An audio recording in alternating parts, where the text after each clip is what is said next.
அனைவருக்கும் வணக்கம். ரமேஷ் ஆதினி ஃபார்ம்ஸ் ஈரோடுங்க.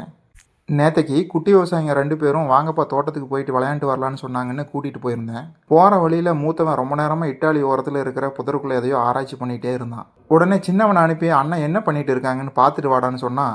இவனும் நேராக அண்ணங்கிட்ட போய் என்ன பண்ணுறீங்கன்னு கேட்டதுக்கு எனக்கு புதையல் கிடச்சிருக்கடான்னு சொல்லிட்டு எடுத்துகிட்டு வந்து காமிச்சான். பார்த்தா குண்டுமணி. பெரியவன் என்னங்கப்பா இதுன்னு கேட்டான். உடனே நான் திருக்குறளில் குறிப்பிடப்பட்டுள்ள ஒரே ஒரு விதை அது இதுதான்னு சொன்னேன். உடனே அப்பா புரியிற மாதிரி சொல்லுங்கன்னு சின்னவன் சொன்னான். அதுக்கு நான் அதை பற்றின சில கதைகளையும் சின்ன வயசில் நாங்கள் இதை வச்சு விளையாண்ட விளையாட்டுகளையும் சொல்லிவிட்டு செங்காந்தாள் மலர் தான் நம்ம தமிழ்நாட்டோட மாநில மலர்னு சொன்னேன்.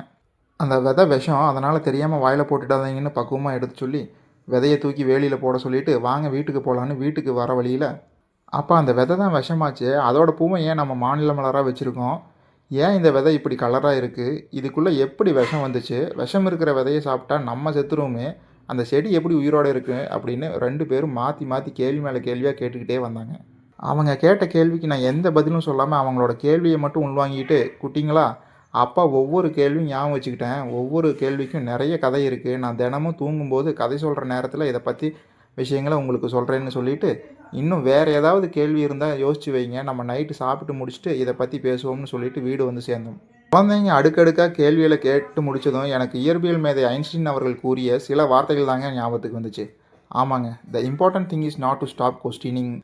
குழந்தைங்க உங்ககிட்ட வந்து ஏன் எதுக்கு எப்படின்னு கேள்விகள் கேட்கும்போது அதை விளையாட்டுத்தனமாக கூட தட்டி கழிச்சிடாதீங்க. நம்ம மனித இனத்தோட வளர்ச்சி நமக்கு கிடைத்த பதிலிருந்து வந்தது இல்லைங்க, நம்ம கேட்ட கேள்விகளிலிருந்து வந்தது.